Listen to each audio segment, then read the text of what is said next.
funniest comedian. And running with Eddie Murphy. I think Dave Chappelle is one of the funniest comedians I've ever heard. Um, but on his skit, she's a nigger lover or whatever. Um, you know, I was gonna do a joke, not a joke, but it's a true one, of Joe saying that, or Mika saying that to Joe, or Joe saying it to Mika, saying I divorced her because she's a nigger lover, and I think they would take it wrong, because it would be me being the racist saying, oh well, he's being a nigger lover because he's helping them. That wouldn't be the context of the joke, or not of the joke, but it's real. Um, the context of it would, he hates blacks. That's why he's ruling over them. He's the plantation owner, right? And for Mika, or for Joe to break up with Mika, the conditions would have to be right, right? Well, what conditions would those be? So, if right now Joe is the plantation owner in charge of blacks, right? He's not loving them, right? You know? So, Mika would say, what would she say? He's if Joe went the right way, maybe, right? He'd have to go the right way and start being in the Yeshua party and caring and loving blacks, wanting them to go to heaven, wanting them to clean up their neighborhood and cultures, right? To get closer with God. Blacks tribally vote for Obama, for Democrats, 90+% of the time. And that's a Democrat Party. Well, let's look at what the Democrat Party is to Jesus, right? They kill their babies. They're for the gay sexual sin agenda, including pedophilia. They're for the Baphomet satanic statue in Arkansas. They're for taking away Christians' livelihoods. They're anti-Jesus, but Sharptons and the Joes, they claim they're Christian, right?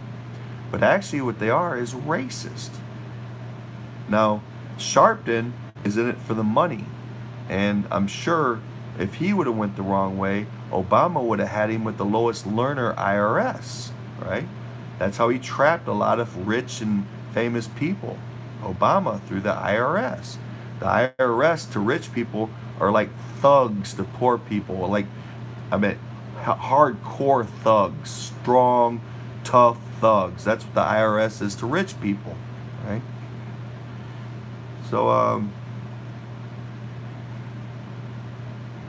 I was gonna do the joke. If we were in an ideal society where people didn't see what's on top and judge your whole life just on one clip or one little thing, but they had the body of your work and loved you, right?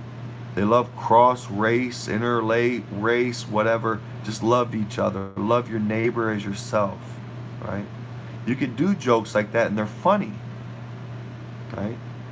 But I tell you, I do want the freedom to say the word, because I mean, in love, if I was black, I said, "What up, nigga?"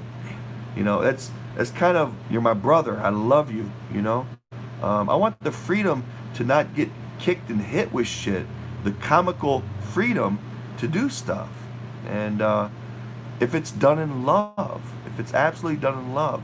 But the context of saying it in a racist way is offensive. If you're saying it to degrade somebody, when I was little, I asked, I said, what does the word nigger mean? And I heard from somebody, I don't remember who it was, they said it's a hard worker. And we had a black friend down the street. They still live down the street, Kevin Lacey. Well, he moved out, his dad still lives there. I went to go visit him one day. I was drinking, but anyway, if it's done in a racist way, it's wrong. But simply being white, using that word, you shouldn't be attacked for.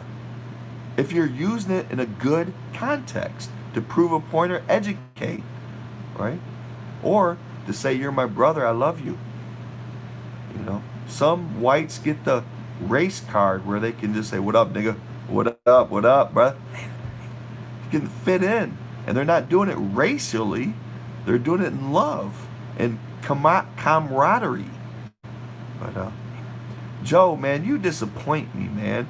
You set up these things. You say you're for the poor, but you get people on Section 8. You get them trapped in drug-infested, thug-infested neighborhoods where they only multiply. People get infected by that kind of culture that you guys run. You have food stamps. Well, what if I want to go to a restaurant and have a coffee and meet people, and I'm poor and I'm on food stamps? No, you can't do that. You have to go to the store and use it.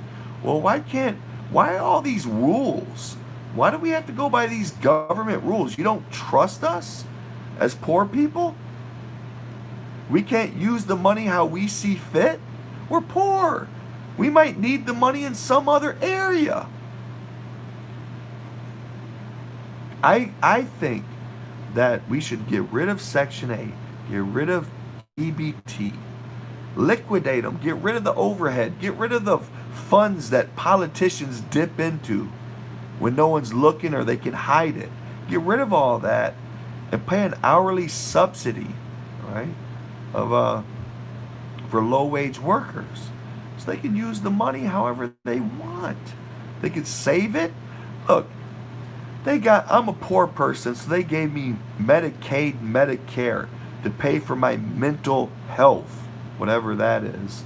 They only give it to me when I'm a court order. So, okay, I'm on a court order, they give me this. And they won't allow me to save more than $2,000 or I lose it.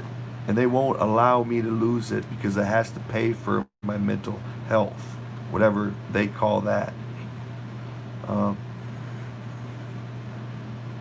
But it keeps people in poverty. Why can't a poor person save as much money as he wants? Why? Why are you cut off from social programs if you save up money? If your car breaks down, how much money? If you have to buy a car, how much does that cost? And why can't someone on Social Security save up $5,000, $10,000 for a new car, or get cut off from different helps in the government? I'm sorry, I'm losing it.